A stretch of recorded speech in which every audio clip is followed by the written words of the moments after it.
নির্বাচন নিয়ে প্রধান উপদেষ্টার সঙ্গে আলোচনায় সন্তুষ্ট নয় বিএনপি, বললেন ফখরুল। ডিসেম্বর থেকে জুনেই ভোটের আশ্বাস আইন উপদেষ্টার। ৬ দাবিতে ঢাকাসহ বিভিন্ন জেলায় পলিটেকনিক শিক্ষার্থীদের বিক্ষোভ, যানজটে সীমাহীন ভোগান্তি, সাধারণ মানুষের ক্ষোভ। শিগগিরই বিচার বিভাগের পৃথক সচিবালয়, জানালেন প্রধান বিচারপতি। আইনজীবীদের যাবতীয় সমস্যার সমাধানের আশ্বাস। এবং শুল্ক ইস্যু নিয়ে আগামী সপ্তাহে যুক্তরাষ্ট্রে যাচ্ছে প্রতিনিধি দল। ভারতের ট্রান্সশিপমেন্ট বাতিলে বেড়েছে খরচ, বললেন বাণিজ্য উপদেষ্টা।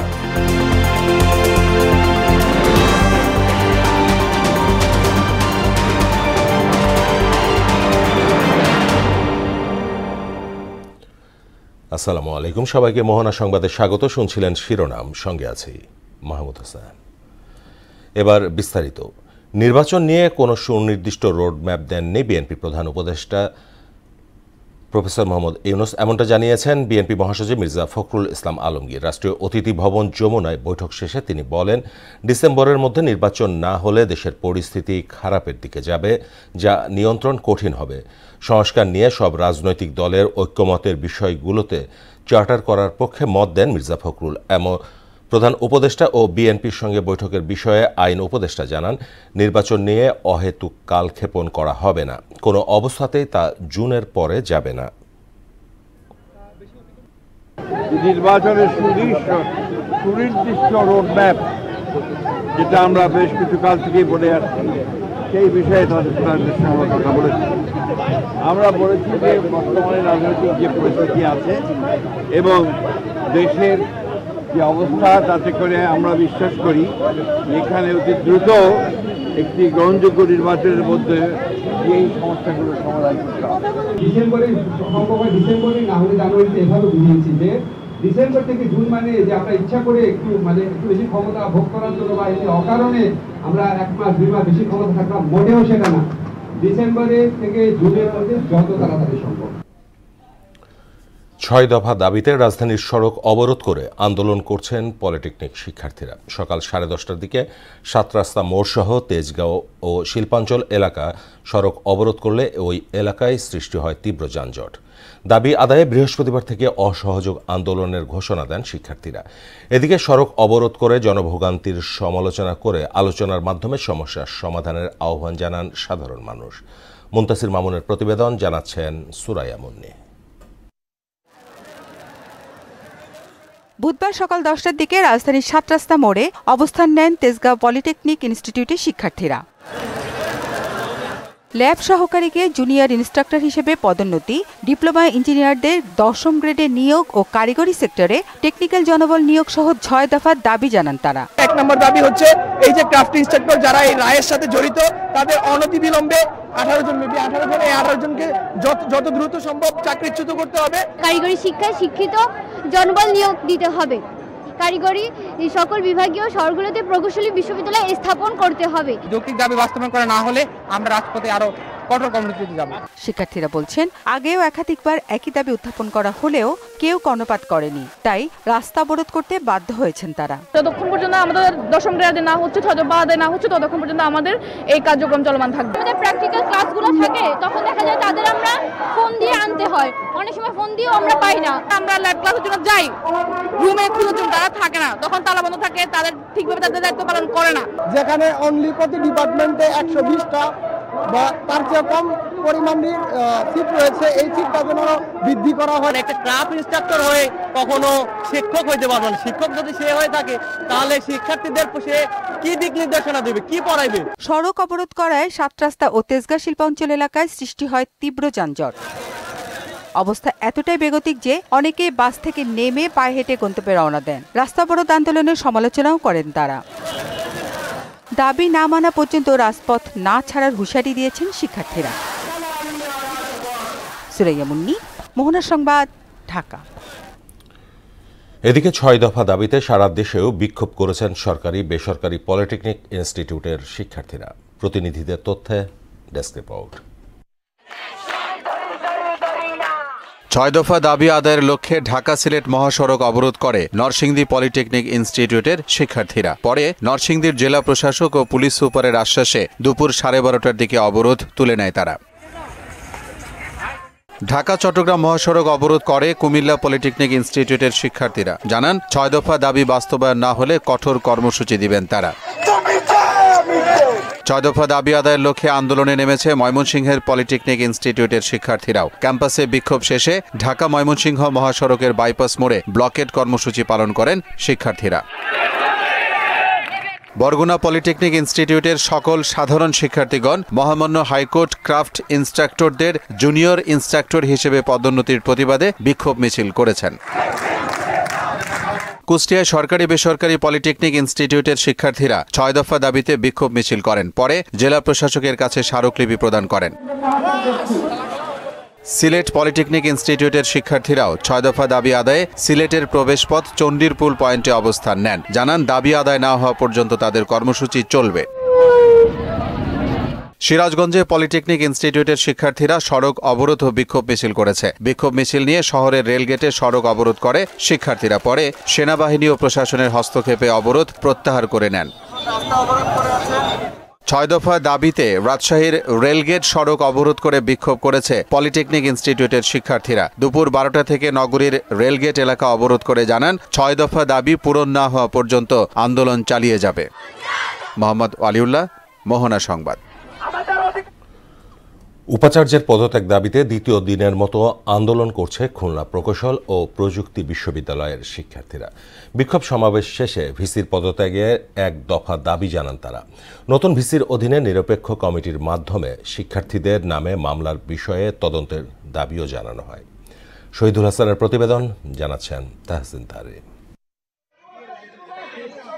গত 18 ফেব্রুয়ারি কুয়েটের সাধারণ শিক্ষার্থীদের উপর হামলার সুষ্ঠু বিচার ও নিরাপত্তা নিশ্চিতকরণ এবং উপাচার্যের পদত্যাগ সহ 6 দফা দাবিতে আন্দোলনে নামেন শিক্ষার্থীরা। আন্দোলনের মুখে 26 ফেব্রুয়ারি প্রশাসন বিশ্ববিদ্যালয় অনির্দিষ্টকালের জন্য বন্ধ ঘোষণা করে শিক্ষার্থীদের হল ত্যাগে বাধ্য করেন। তবে শিক্ষার্থীরা 13 এপ্রিল ফের ক্যাম্পাসে ফিরে হল খুলে দেওয়ার দাবি জানান। আমাদের ভিসি স্যার তিনি যে কার্যক্রম নিচ্ছেন সম্পূর্ণ হচ্ছে আমাদের বিরোধী। সো আলটিমেটলি তাকে যে অবাঞ্ছিত ঘোষণা করা হচ্ছে সেটাও চলমানই আছে। প্রথম দাবিটা এখন হচ্ছে যে আপাতত হচ্ছে আগে আমরা হলগুলোকে আগে খুলবো। আমরা এই হলগুলো আমাদের ঘরের মতো, আমরা আগে আমাদের হলে ব্যাক করব। অতি দ্রুত আমাদের হল খুলে দিতে হবে এবং যে বৈষম্যমূলক বহিষ্কার আদেশ দেওয়া হয়েছে এখান থেকে আমাদের যারা সাধারণ শিক্ষার্থী এবং আন্দোলনকারী তাদের নাম বাদ দিতে হবে। হল খুলে না দেয়ায় একটানা 2 দিন প্রশাসনিক ভবনের সামনে অবস্থান করেন তারা।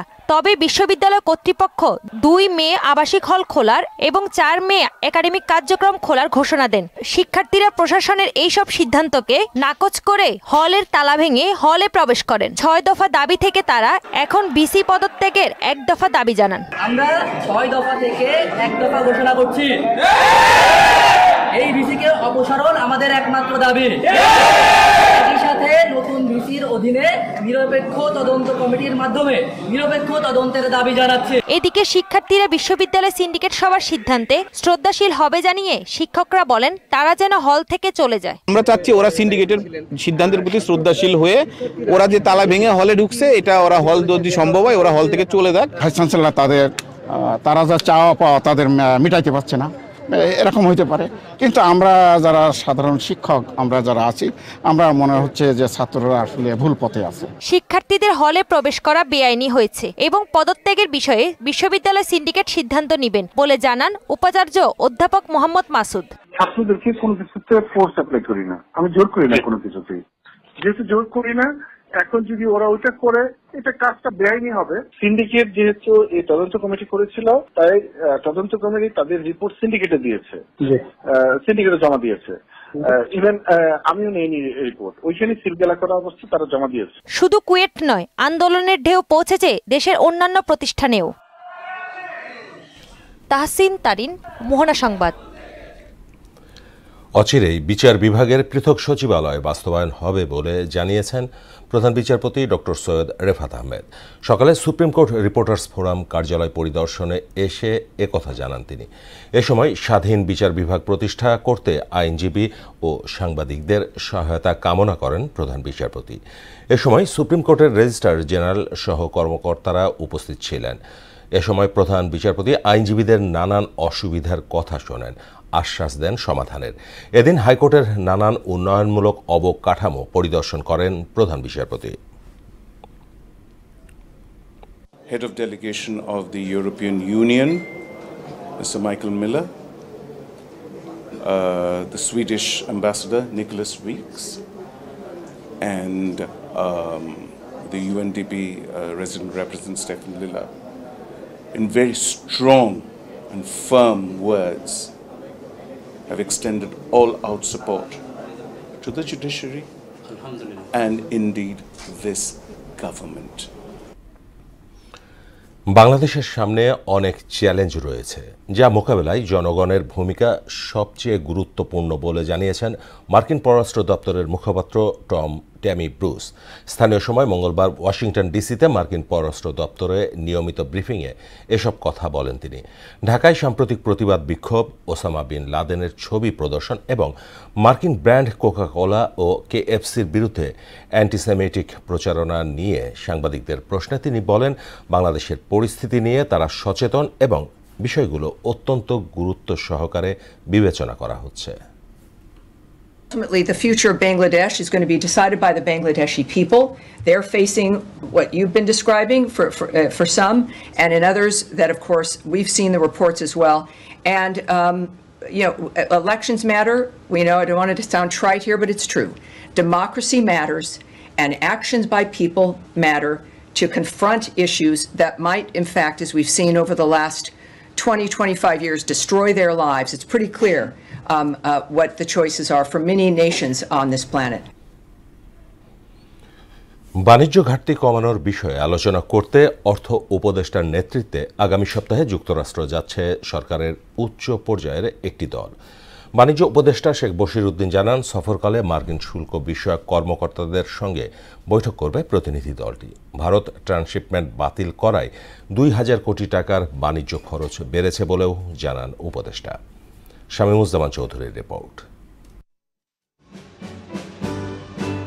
মসনদে বসার পরপরই বাংলাদেশ সহ বিশ্বের বিভিন্ন দেশে বাড়তি শুল্ক আরোপ করেন মার্কিন প্রেসিডেন্ট ডোনাল্ড ট্রাম্প। ঘোষণা অনুযায়ী বাংলাদেশি পণ্যে বসানো হয় অতিরিক্ত ৩৭% শুল্ক। প্রধান উপদেষ্টা প্রফেসর মোহাম্মদ ইউনুস সহ বিভিন্ন দেশের অনুরোধে ৯০ দিনের জন্য শুল্কারোপের ঘোষণা স্থগিত করেন মার্কিন প্রেসিডেন্ট। সার্বিক বিষয় নিয়ে সচিবালয়ে বাণিজ্য উপদেষ্টাকে নিয়ে মতবিনিময় সভার আয়োজন করে Bangladesh secretariat reporters forum BSRF। প্রধান উপদেষ্টা হাই রিপ্রেজেন্টেটিভ লুৎফর সিদ্দিকী সাহেব এবং আমাদের বাণিজ্য মন্ত্রণালয়ের সচিব, ওনারা আগামী সপ্তাহে যুক্তরাষ্ট্রে যাচ্ছেন। যারা এই শুল্ক নির্দিষ্টকরণের ক্ষেত্রে সিদ্ধান্ত নেন তাদের সাথে সংযুক্ত হবেন এবং তাদের সাথে আলোচনা করে নির্দিষ্টকৃত পদক্ষেপগুলো চিহ্নিত করবেন। যুক্তরাষ্ট্রের নীতির উপর কারো হাত নেই উল্লেখ করে উপদেষ্টা বলেন, শুল্ক নিয়ে ট্রাম্প প্রশাসনের সঙ্গে বৈঠক করবে সরকার। যুক্তরাষ্ট্রের যে শুল্ক আরোপটা হয়েছে, এই শুল্ক আরোপটা হয়েছে মূলত আমাদের যে বাণিজ্য ঘাটতি আছে, আমাদের যে দেশের মধ্যে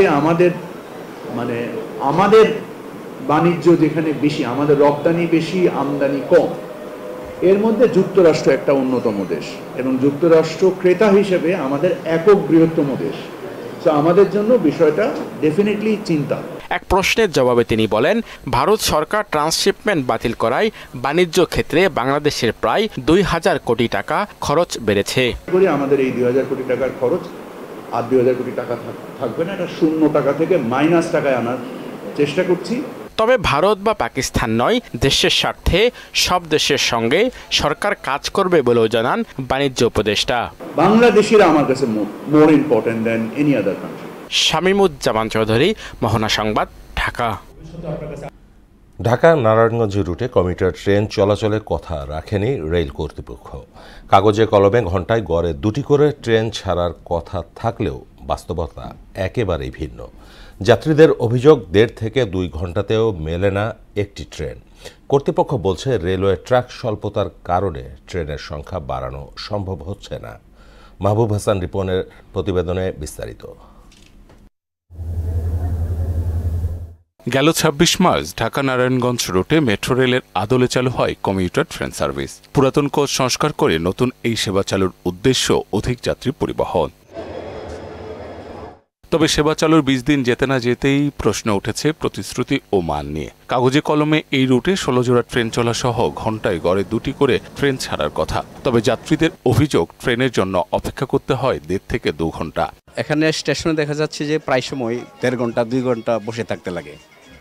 এই গ্যাপটার জন্য আমাদের অনেক অসুবিধা হচ্ছে। ট্রেনের শিডিউল ঠিক রাখে না আর মনে ইচ্ছা মত চালায়, ঠিক আছে, এই ঘন্টার পর ঘন্টা বসায় রাখে। এটা আমাদের জন্য পর্যাপ্ত না। প্রতি হাফ অ্যান আওয়ারে যদি একটা ট্রেন থাকতো তাহলে জনগণের সুবিধা হতো আর কি।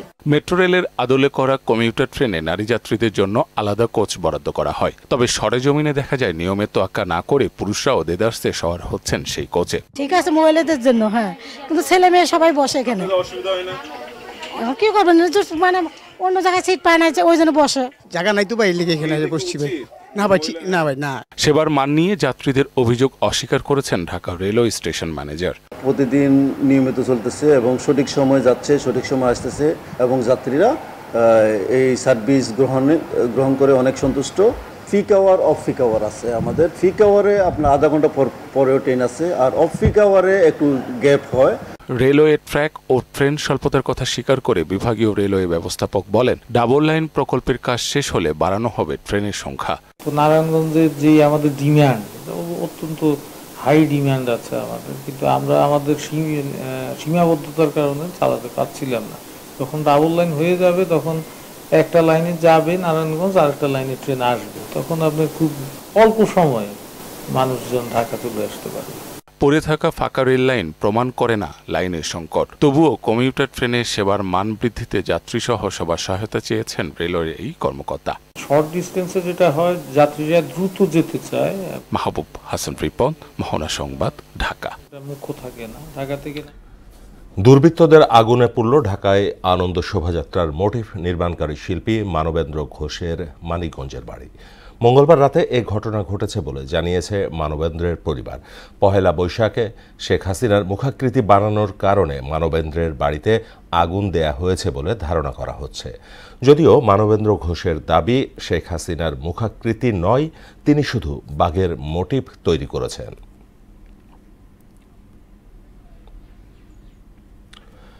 দেশের বাইরের খবর। ইসরায়েলি বর্বরতায় গাজায় আরও ২৩ ফিলিস্তিনির মৃত্যু হয়েছে। ১.৫ বছরের প্রাণহানি ছাড়িয়েছে ৫১,০০০। অন্যদিকে ইসরায়েলের দেয়া যুদ্ধবিরতি প্রস্তাব প্রত্যাখ্যান করেছে ফিলিস্তিনের সশস্ত্র গোষ্ঠী হামাস। এদিকে পাল্টা হিসেবে আলজেরিয়ার ১২ কর্মকর্তাকে বহিষ্কার করেছে ফ্রান্স। ইশতিয়াক হোসেনের ডেস্ক রিপোর্ট। যুদ্ধবিরতির প্রস্তাব দিলেও গাজায় বর্বরতা অব্যাহত রেখেছে ইসরায়েল।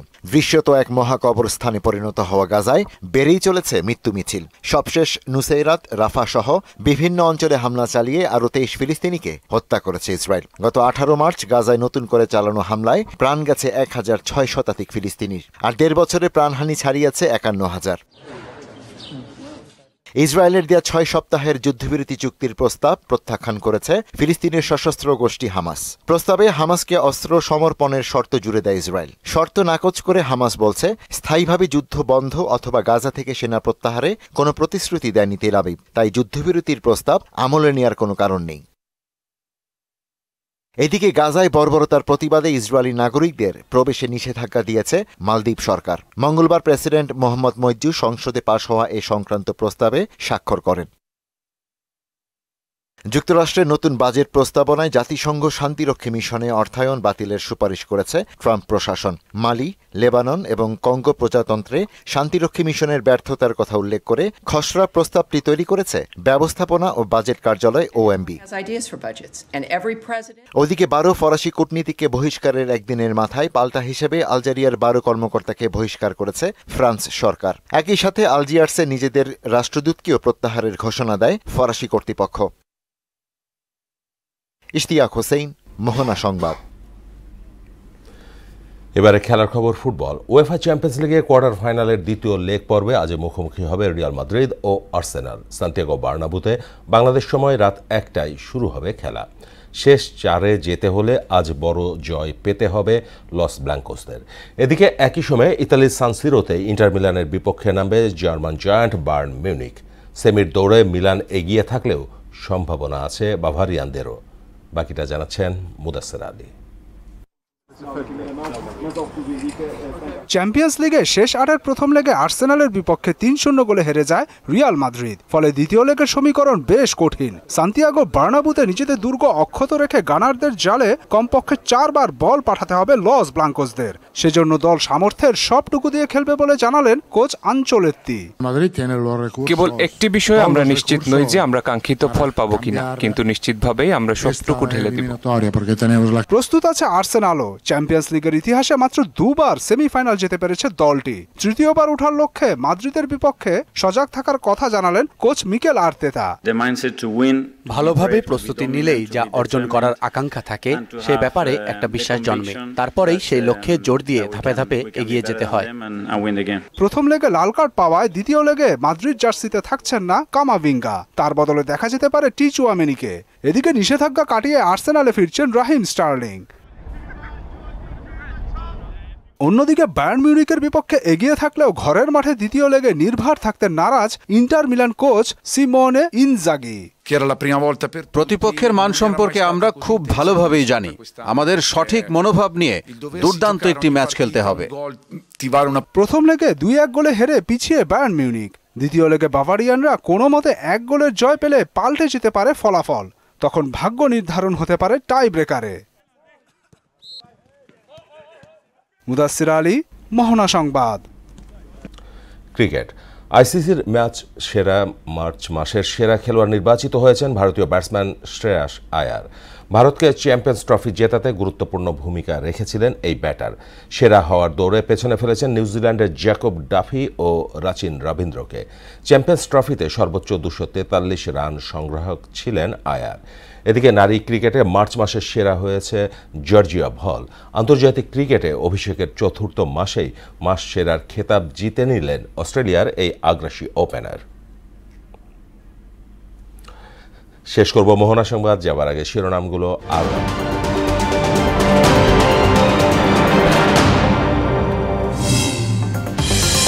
নির্বাচন নিয়ে প্রধান উপদেষ্টার সঙ্গে আলোচনায় সন্তুষ্ট নয় বিএনপি, বললেন ফখরুল। ডিসেম্বর থেকে জুনেই ভোটের আশ্বাস আইন উপদেষ্টার।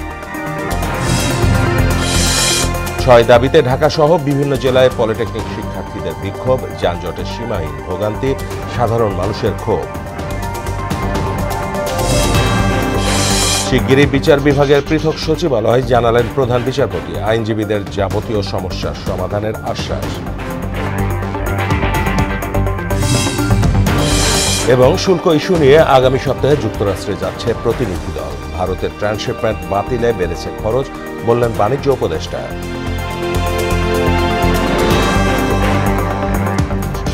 এই ছিল মোহনা সংবাদে। পরবর্তী সংবাদ রাত 9টায়। এর আগে সংবাদ এক নজরে দেখবেন সন্ধ্যা 7টায়। মোহনার সবশেষ খবর জানতে ভিজিট করুন www.mohana.tv। সংবাদ দেখতে পারেন ফেসবুক ও ইউটিউবে। এতক্ষণ সঙ্গে থাকার জন্য সবাইকে